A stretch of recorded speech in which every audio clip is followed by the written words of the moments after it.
Hello and welcome to the Let's Talk Football channel. Today, the Premier League show, as it is, well, every Friday night for us, but it's like Saturday for you guys, like early hours of Saturday morning because of when it comes out. The second episode, shall we say, of the Premier League show. So, Ethan, if you'd like to go through what topics we'll be going through today. Premier League show, episode 2. Right, we're going to be going on about the review of the midweek Premier League games, then score predictions for Saturday's games in the Premier League, then transfer rumours, yet again, involving the Premier League players. Then we've got 2 debate questions tonight. Is North London red or white? And is Liverpool blue or red? Oh, there's 3 actually. Yeah. My bad. And finally, is Manchester blue or red? Yeah. So you got your classic, big sort of club rivalries there. Obviously, people have mixed opinions on it, so it'd be interesting to see what we come up with for them ones. So that'd be interesting. But before we get anywhere near that point, obviously, got to start off with going through the Premier League games that took place in the week. Oh, yes. So, there's a couple of interesting games, actually, that happened in the week because, well, I think there was one that could have decided which team is better off for top 4 between Everton and Chelsea. That happened this week. Who's the better top 4 team? Or who deserves top 4 more? So that was a big one. To be fair, there is a game going on right now. Right now. Whilst we're recording, Newcastle, Aston Villa, it's 0-0 right now. 70 minutes. 69th. Yeah. Wink, wink. Yeah. Yeah. So, but I haven't. Games Monday, Wednesday, and that's it. Okay. Yeah. So. But I did notice that myself. Yeah, interesting. So then, not as many games happened in the week this week. No. But, so we'll start off then. We'll go to this one first, because I don't think this one was quite as big. But Monday, West Ham at home against Leeds, and they won 2-0. What did you think of that? Well, West Ham, obviously. Cracking team. Jesse Lingard. GOAT. Hey, let's go. But credit to David Moyes, though. He's just nailed his tactics like he does. Really strong performance. Was this after the Chelsea game or before the Chelsea game? I think it might have been after, but I thought we'd go to this one first because it wasn't quite as big.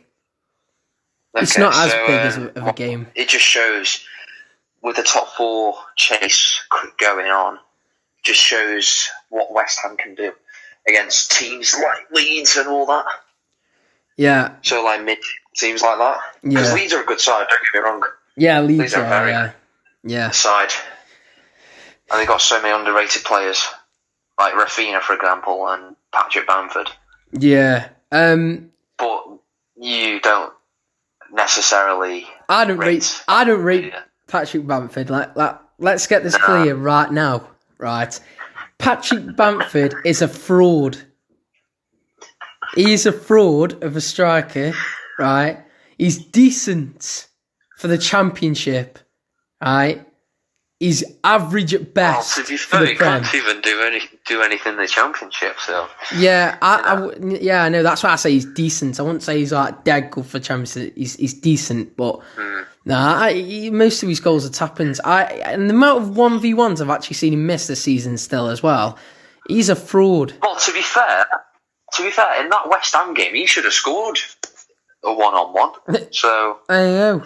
This is what I mean. So, all right then. So the other game on Monday night then was Chelsea at home against Everton. This was a big one because some people were saying, these are the 2 main teams trying to get that 4th place. Obviously, there is teams like West Ham, but these 2 were the sort of closest to each other. And Chelsea came out on top with a 2-0 win. What did you think of that?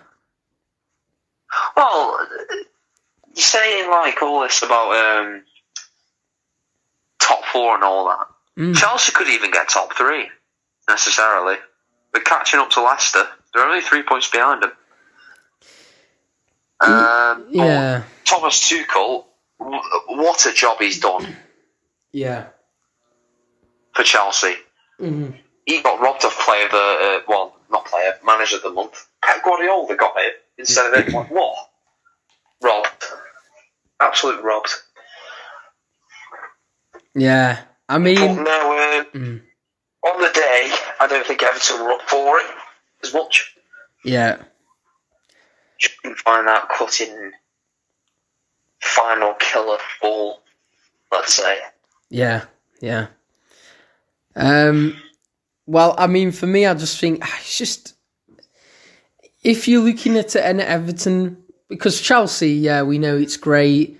Could give them more proper start cementing themselves in the top four primarily, and it just shows how much of an impact Tuchel has made to the side, and we've seen that anyway since he's come in. If you look at the results they've got, he's done really well considering where they were under Lampard.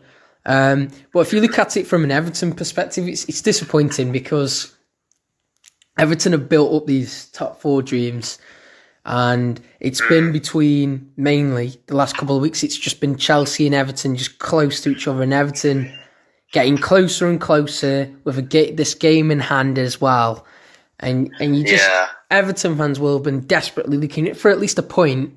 Just to sort of say to Chelsea, Luke, we're not messing around here. We are your main competitor right now.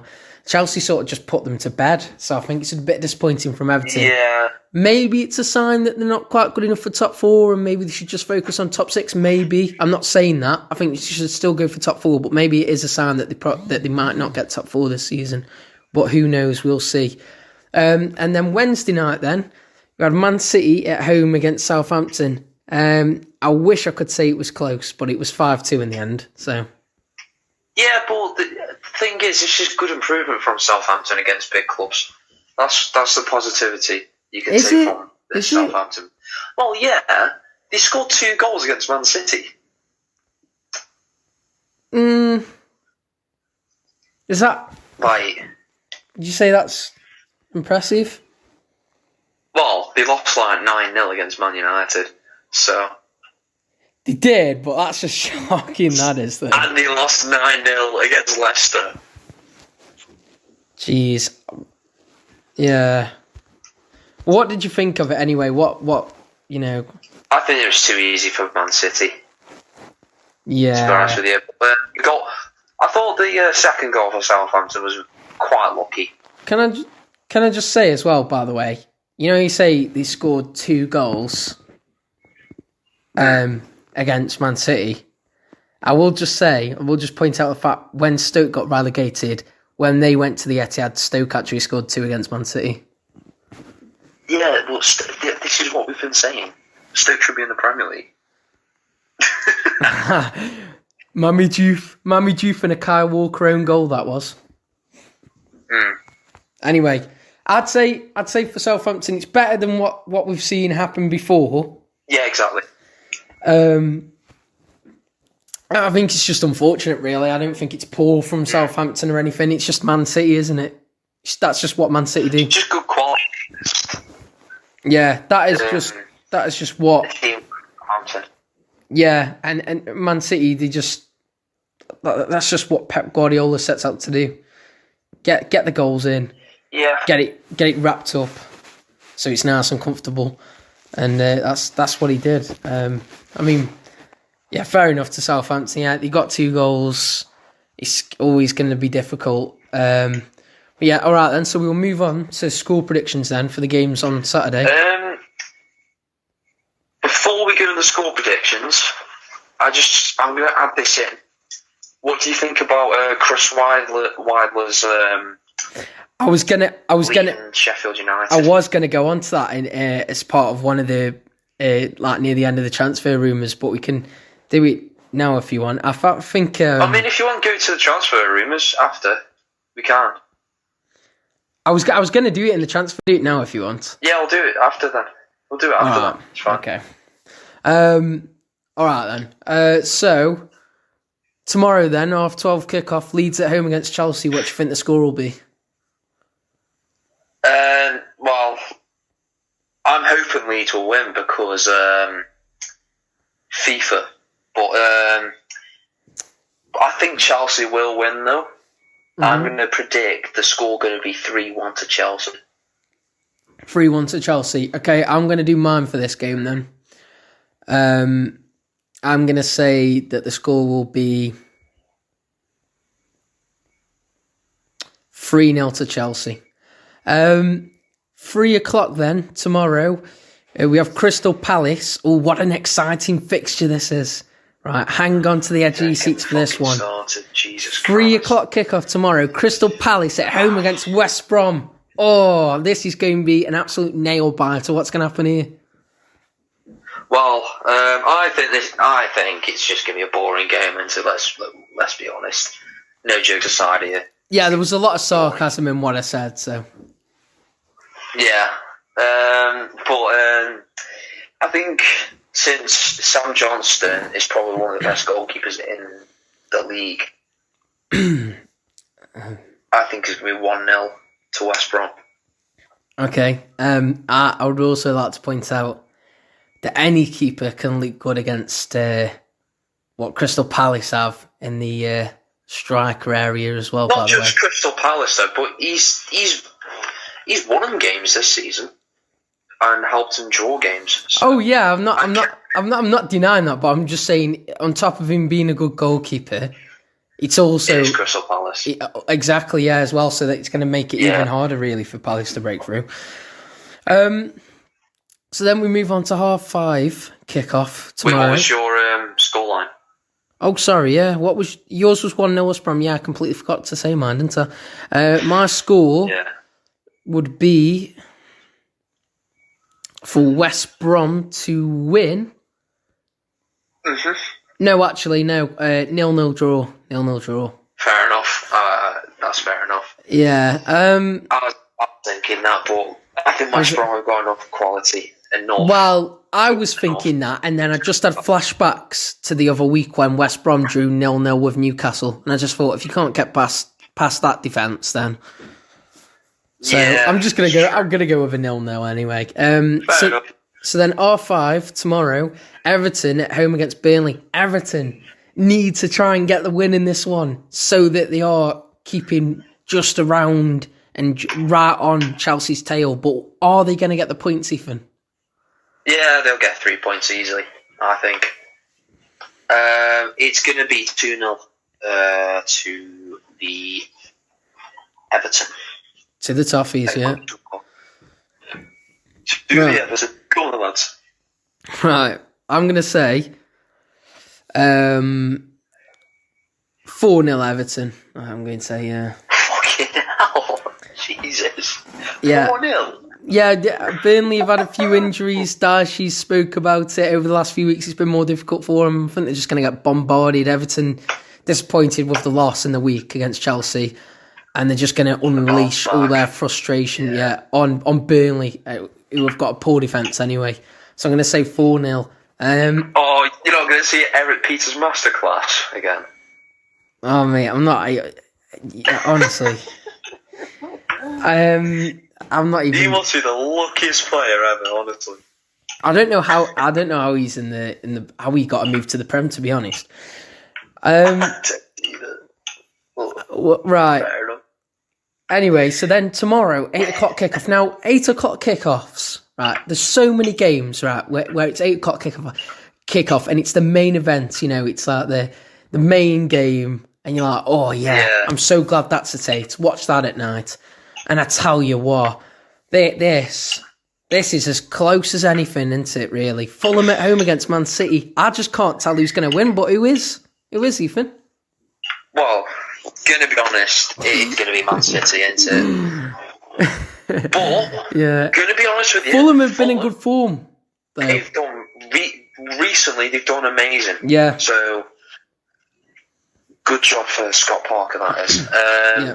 Pep Guardiola's is scared of Scott Parker apparently because he's got hair, which is weird.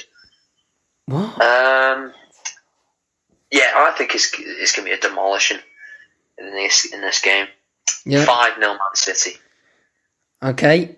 I'm going to say... What am I going to say? I'm going to say 6-1 Man City. Just Fulham are actually going to go in front, I think, and they're going to have a really good half an hour spell, where they keep City out, and then what's going to happen is City will go say maybe 2-1 in front, right, and then it'll stay like that, and then last 20, Fulham will get tired from defending constantly, say. And Man City, the luck will just come for City. Everything will fall for them. They'll get a load of late goals. Fulham will score against Man City. Yeah. I only want to do the goal scorer for Fulham. Don't care about Man City. Who do you think is going to score for Fulham? Well, obviously we had Lamina scoring when it was against Liverpool. Yeah, it was good finish. Man City, who do I think would score against Man City? I'm going to say Lookman will get the goal. Okay, Adama Lookman. Yeah, he's a really good, exciting prospect. To be fair, exactly. Yeah. So I'll say Luke. I was between Madger or Lookman, but I'm going to give it Lookman. So all right then. So that's all the games for tomorrow. After that, it's like Sunday and onwards, which we'll cover those in future episodes. So after that, we go to transfer rumours. So way up the lads. All right then. So we'll get stuck in. So I'm going to tell you the first one then. So apparently, this has come through this week. Chelsea are eyeing up Bayern Munich's Kingsley Coleman. He's 24, and they're looking at him as a potential replacement for Christian Pulisic. So, and that's if the 22-year-old Pulisic wants to leave Stamford Bridge in the summer.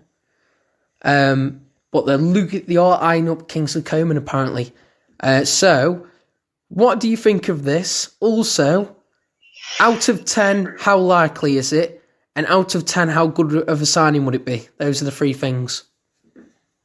Well, I don't get why he would move Kingsley to Chelsea. Yes, Chelsea are doing well at the minute, and yes, Thomas Tuchel has brought in good players from other clubs, like Mbappe, for example. Yeah. To PSG, but would this be a good move for Coleman, like himself, to challenge for the top four? Well, exit out of the Champions League. It's you just think about that, and for himself, it wouldn't be a good move, but for Chelsea, it'd be a brilliant move, obviously. But I will just give an argument for why it'd be good on Kingsley's side of things. Then is Bayern could win leagues easy and whatnot, but every play, we always say this about every player. We say you're not a top player until you prove yourself in the big league, which is the Prem. So even if even if he's dropping down in that sense, could it still be better for his career because it could make him look even better in the Prem if he does really well for Chelsea? Yeah, I mean, that's a good point.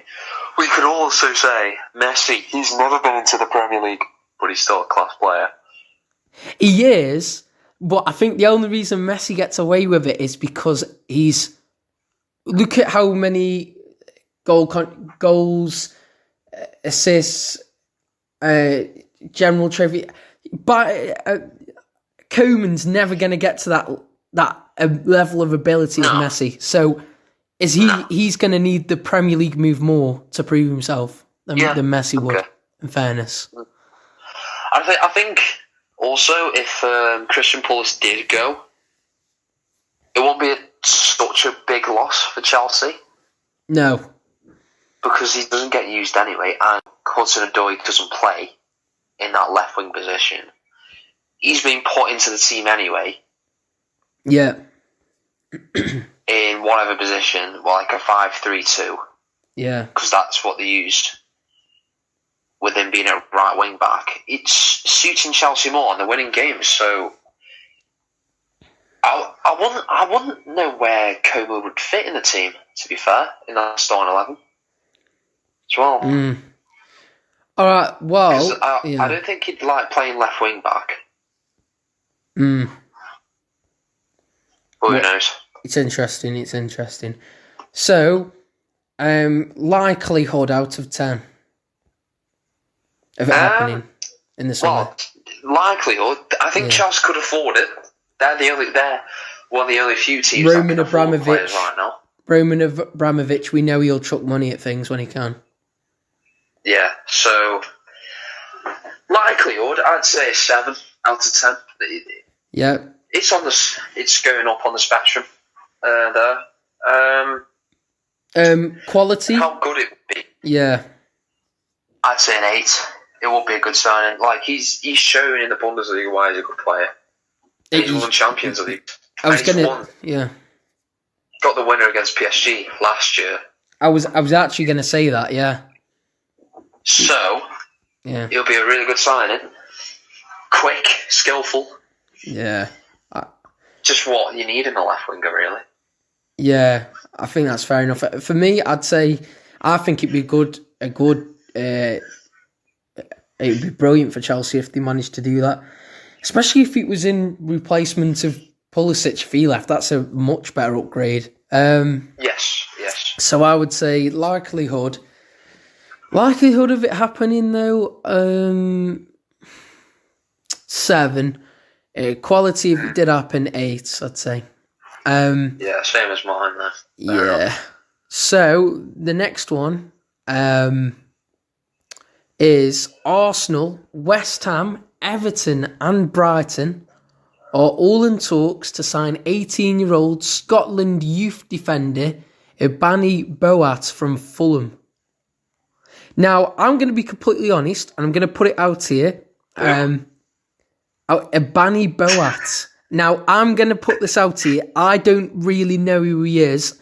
So I don't either. Yeah, I think there's a reason why it says youth defender for a reason. Maybe he is like a growing player. So should we skip that one? Well, I'll just say one thing. Even though he's young and all that, he's getting a lot of interest in some good Premier League sides. Yeah. So good luck to him, I'd say. Yeah. Maybe could be the signing, a class signing. We've seen Brighton realise youth talent before. I mean, with Lamptey.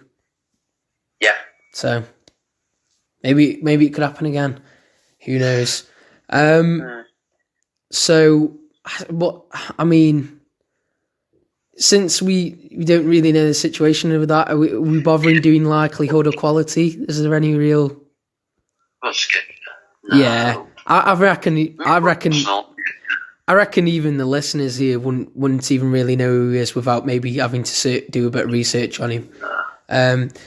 So the other rumour that we've got then is it's an update because last time we mentioned this, but Donnarumma, his agent Mino Raiola, has said to have begun talks with Chelsea and Man United about the AC Milan's goalkeeper's future. So, because his contract expires with AC Milan in the summer, Donnarumma's contract. So he's not got long left until it expires.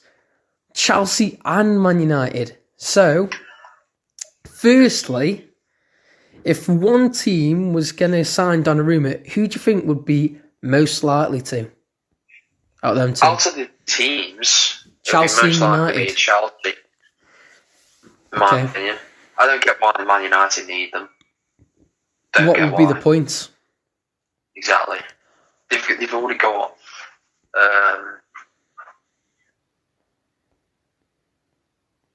They've already got De Gea, Dean Henderson. There'd be no real point of doing that.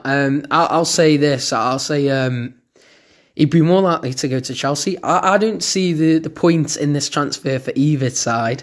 Man United because they've got De Gea and Dean Henderson. Chelsea because they've shown a lot of trust in Mendy in goal, and he's been doing well. So why would you sign Donnarumma? Because doesn't that knock Mendy, or is it to create more competition because Kepa's not creating that because of how Kepa is? I don't know. I'd say I'd agree with you from there. If he was most likely to go to either club, it'd probably be Chelsea. I'd say in terms of sort of likelihood, I'd say for United it's probably a free because Ollie has trust in De Gea anyway. And then you got Dean Henderson, who's a talent, who's challenging that. So they'd be why would they do that? Likelihood for Chelsea, I'd say a 6. They got Mendy in there, trying him out. He's been doing well for him. I don't understand why they do that either. And then in terms of quality for me, Man United, if they signed him, I'd say 7. It's still a good signing, but I couldn't give it much higher because I just don't understand why that's not where they need to invest. But I'd say a 7. In terms of Chelsea, again, I'd probably give a 7 because it's good signing, but it's not realistically where they need to invest in. But what would you say, Ethan, in terms of likelihood for both teams and quality? I'd say the same scores as you, to be honest. Yeah. I think it's fair enough. So then we move on. Another rumour involving Man United, but this time it's about a player potentially going out. Nemanja Matic, 32 years old, if you didn't know. He said he could or would consider returning to Benfica if approached. But he has said that he is also still happy at Old Trafford. But then if Benfica approached, he would very much consider the offer. Do you think there's anything there, for Matic to Benfica? Does that seem like that could happen to you after that? Well, to be fair, it could happen, to be fair, if they approach him, obviously. But United would need to get a replacement for him as well, because that's like another holding midfielder going. And it's like, you've only got 2 holding midfielders, which they both play, so they both could get injured. Yeah. In that process, each season. So, yeah. I feel like they should think about it first. Yeah. If they wanted to get him. Yeah. For me, I think I could definitely see it happening. I actually think it probably will happen. From a Benfica side, again, an experienced defender, he's going to be good for that league. I think it's not, the pace isn't going to be quite as quick as the Prem, so that'll suit Matic. Just with him being slightly older player in terms of career, obviously slowing down a bit more. In terms of Man United, I actually think it'd be good from United side as well. I know they still use Matic, but at times off the bench or the odd time in the starting lineup. But I don't think they should be using Matic anymore. He's 32. United need to start looking at better options, really, I think. But okay then, so likelihood and quality then, Ethan, for that. Well, the likelihood of the move is going to be I'd say an 8. Yeah. Quality? Then the quality, I'd say a 7. Yeah, I'd say likelihood. I'd say an 8 as well. Quality, I'd say exactly the same as you. I'd say a 7 as well. It's very likely. I think suits both everybody involved quite well. I think, and I think quality for the league that Benfica are in, it probably would be about a 7. It would be a decent signing for them. So Got another thing here. Wolves have room to negotiate if they choose to pursue permanent deals for 29-year-old Brazilian striker William Jose, who is on loan from Real Sociedad. They've even got French fullback Rayan 8 Nori, loanee from Angers, and 21-year-old Portuguese midfielder Vitina from Porto. So interesting. All those players that I've just said there, which ones do you think they should try and sign permanently? And why? So is there any from those players that if you're in charge of Wolves, you go, yeah, we need to get on a permanent or not? I mean, William Jose, he hasn't really done much. Like, yes, he's like starting every week because he's like the only striker that's fit right now. But he hasn't showed sparks of why is that big name striker. Yeah. Then the other two, Aid Nori, fullback from Angers. 19. Bloody hell, he's French. Oh, I'm surprised about that. Trying to sign a French player. Bloody hell. What if I don't really know the player, so I wouldn't know. Well, if he was good. These are players that got on loan, and it's just. I think for me, I think all those players, I wouldn't bother getting them on a permanent at the end of the season. They've got them on loan right now. I wouldn't bother. I know why they're going for the Angers player. Is it? No, not Angers, the Porto player. Well, I mean, he's on loan right now, and they can choose to extend it. But get it permanent. I just don't think I'd. To be honest, none of those. I think if Wolves are looking to progress up as a club, I wouldn't bother with any of those. No. To be honest, so for me, quality if they did do that. I'm going to combine all of them together. Quality if they did do that, 6. Likelihood that they're going to do that, 6 as well. To be honest, what about you? I'll say 5 for both of them. Yeah, I think that's a bit stale, ID. That for Wolves, that would be. So we move on then. We've got 3 rumours left, I believe, that come through this week. So Barcelona have offered a contract to 30-year-old Netherlands midfielder Wijnaldum, who is expected to leave Liverpool on a free transfer when his contract expires at the end of the season.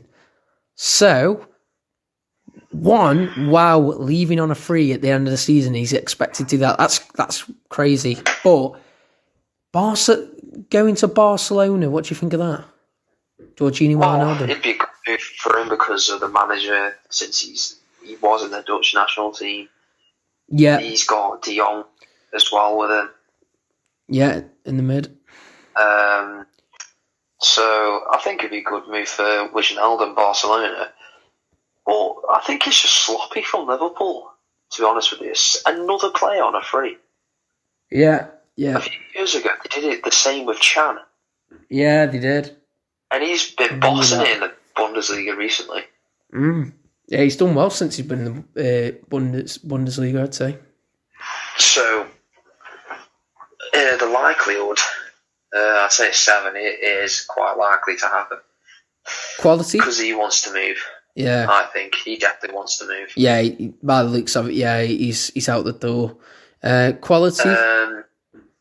Quality, 8. They need a good central midfielder. Box to box. Yeah. Definitely. Yeah. Well, I mean, I'd sort of agree with what you said. It is poor from Liverpool. Are they letting it expire though because maybe they've tried to approach him and he's that desperate to leave? He won't even go into negotiations. I don't know, because I don't know why you'd let a player go on a free like that potentially. To be honest with you, they should have sold him in. They should have sold him in January.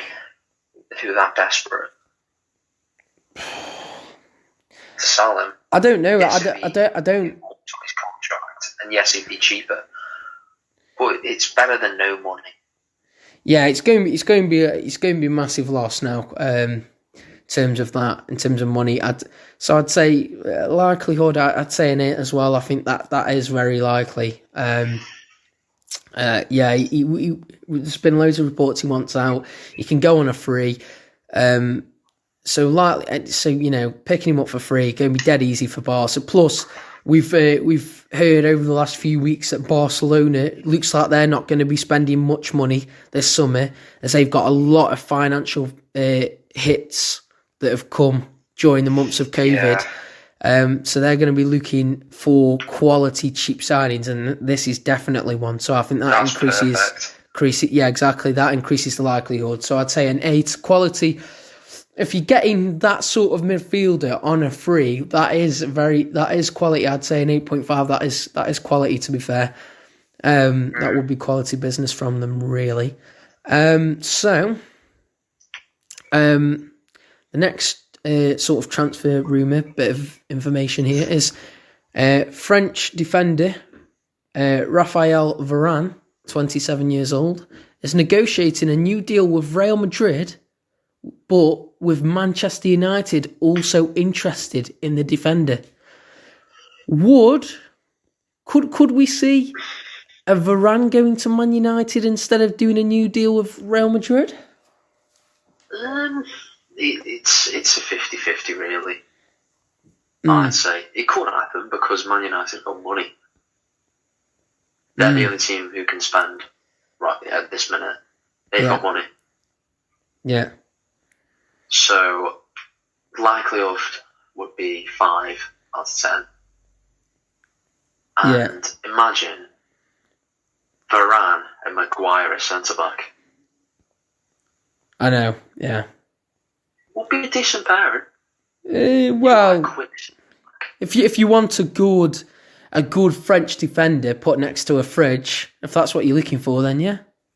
Yeah. So in terms of likelihood, it's a 5, but for quality, it's like a 9. Yeah. Because they need a centre back. Yeah, I'd agree in a sense. I'd say a likelihood. I just don't. I don't think he'd do that. I don't think he'd go to United instead of just finishing the negotiations with Real Madrid for a new contract. That move would make no sense. I don't think so. I'd say likelihood is a 4. Quality on United's end, they need a centre half. I think they need at least one to come in. And that would be perfect. If they got that, I'd say that would be a 9. That would be absolute quality. So, anyway, final transfer news / rumour is Man United. This is United again. They've got 2 players on their radar apparently at the moment. And that is Harry Kane and Erling Haaland. And they've got them 2 in mind for potential replacements for 25-year-old Anthony Martial.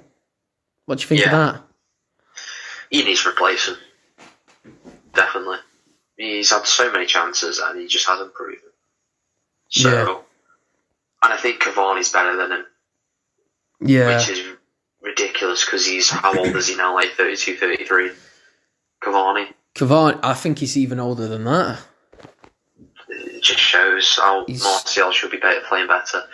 Well, I think he's too arrogant. He thinks he's sick, but really, no. But the transfers, they're some juicy transfers, I'll tell you. Both of them could improve Man United so much. For Kane, it'd be a step up. Yeah, it would be, yeah. From where he is now. He needs to win titles. Yeah, from where he is now, yeah. But for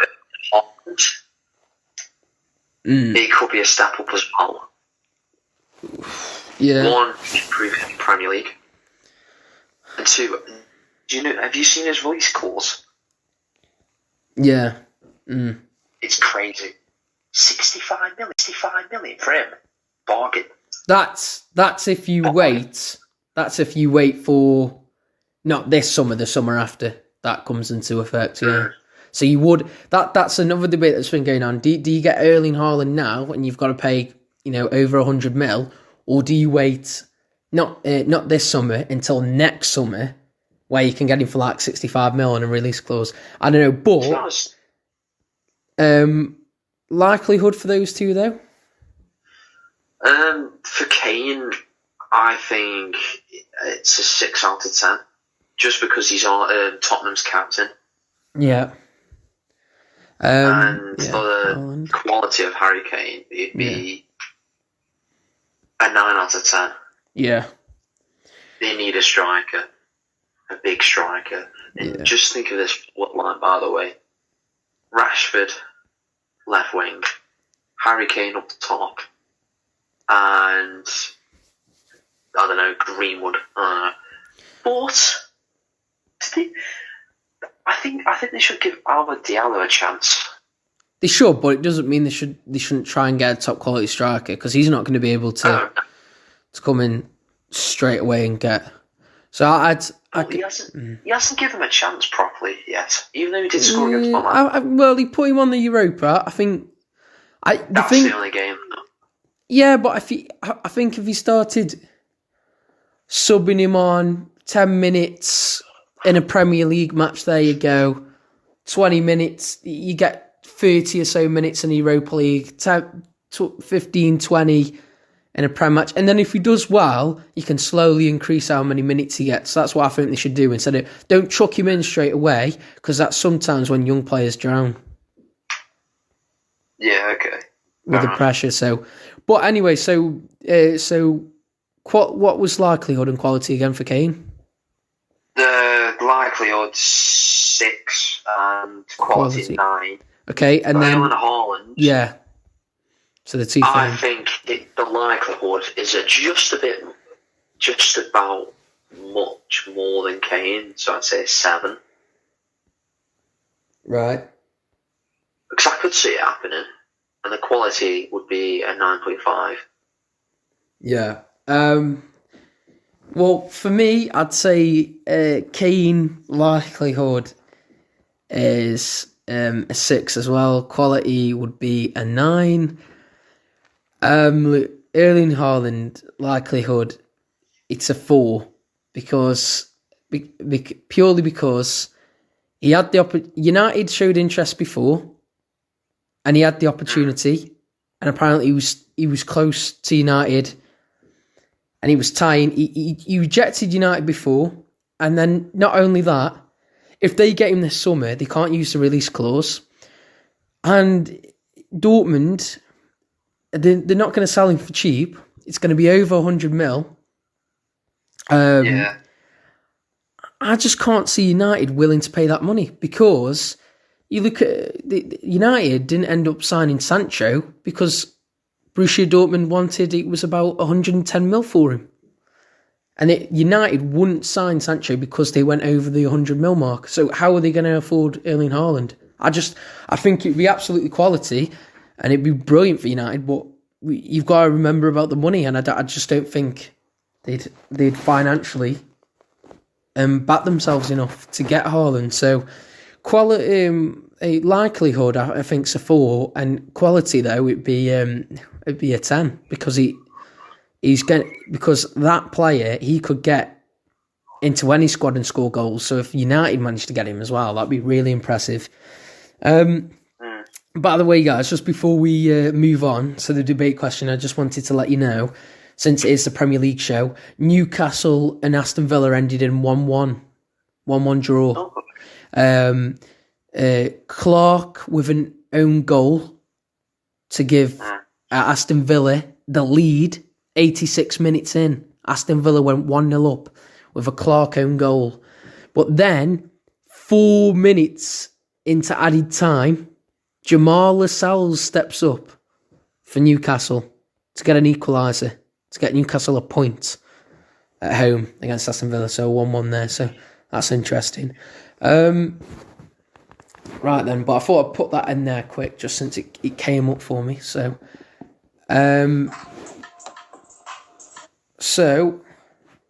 let's move on to the final. I believe this is the final part of the show, which is, yes, it is. So these are the debate questions then. So start with the first one, North London. Now, when we say North London, what we mean is, just in case you didn't know, it's Arsenal, Tottenham. So when we say is it red or white, we mean is North London red as in Arsenal, or is it white as in Spurs? What would you say, Ethan, to that? Right now, I think at the minute Tottenham, it's in their favour with North London debate. Well, we could see it this. Is it Sunday? I think it's this Sunday. Yes, it is. Yeah. Because it's the North London derby. Yeah. So we could see. But I think Tottenham will win that. North London is white. Okay, I'll say mine then. North London, red or white. For me, North London is... People have this thing of like, yeah, if you go back to history though, then it probably favours Arsenal or whatnot.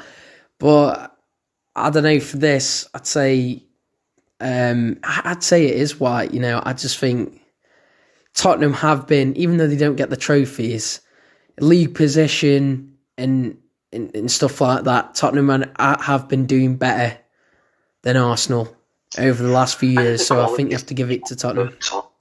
Yeah, and Tottenham have a better side as well than Arsenal. Yeah, there is a quality difference, like you say. So then, next one is then Liverpool. Is it Liverpool or is it Everton? Is it blue or is it red? This season's got to be blue. This season, definitely. No doubt. No doubt about it. It's blue. I mean, Everton beat Liverpool as well, didn't they, at Anfield? Exactly. So I'd agree. I think it's blue right now as well. I mean, Everton could get top four, and look at where Liverpool are. That's funny. And then, you know, Everton beat them on their own turf as well. So yeah. And then finally, then is Manchester. Is it Man City or is it Man United? Is it red or is it blue? See, this one's a bit harder than the other two because recent performances, Man United won in their back garden, I'm pretty sure. Yeah, they did. 4 times in a row now, which is crazy. With Man City's performances recently, they've been astonishing, but they lost 2-0 against them the last time they played, which was how many days ago? 2 or 3, was it? It was last week, wasn't it? Last week, let's just say last week. Yeah, then before that, more or less. at United, was it? Yeah. Man City lost 2-0 again. But Man City have beat Man United in the cup, though. Yeah. They beat him. What was it? Was it last season? Two. Well, they beat him both times in the cup, last season and this season. Yeah. So does that count for anything in 1v1s? Not really. I think the cup's just a different ball game. Okay then. So is it? To the Premier League. Is Manchester red or blue then? But I'd say Man City is Manchester is blue right now. Yeah. Just because the performances for Man City against other teams. Yeah. And everyone's saying they're most likely to win the league, so I think it's got to be Manchester's blue. Yeah. Well, for me, I'd say Man United obviously have had the better over City in terms of when they've played each other, but I don't think you being better than your rivals isn't about if you beat them when you play against them. It's about who actually does better in the campaign, mainly. it'd be like, for example, if Stoke and Port Vale played both the first teams and Port Vale won, I'd still never say that. I wouldn't after that game go, oh yeah, well Port Vale must be better than us because we're 2 leagues above them. I think it's more based on the campaign. It's not the 1v1. It's more how you do in a campaign in a season. And for that, I'd say Manchester is blue as well because City have got a comfortable gap between themselves. Well, relatively comfortable between themselves and Man United, who were in second. And if you want to look at Man City, Man United, they're both in the top 2. But who's on top and who's second? That gives you your answer a little bit, really. If they're winning the league like they look like they are, then you can only really say Manchester's blue, surely. So I'm going to say Manchester is blue. But anyway, that wraps up this week's episode of the Premier League show. So if you did enjoy, then please like and subscribe. We hope you enjoyed listening to it because we certainly enjoy. We enjoy making all of these, of course. Tomorrow. Yeah. Saturday night we'll be recording the next podcast, which will come out early hours of Sunday morning for you guys, where Jack will be, or should be, making a return to the channel. So it'll be the 3 of us discussing many things. It should be good. So yeah, that's something to look forward to. If you've got any suggestions or any thoughts or literally anything, then comment it down below. And do you want to finish off by saying anything, Ethan? Well, with the recent support, it's been brilliant, I guess. And just like and subscribe. And I'd say that sort of sums it up. So we hope you enjoyed listening, and we'll see you in the next one. Take care. See you later, guys.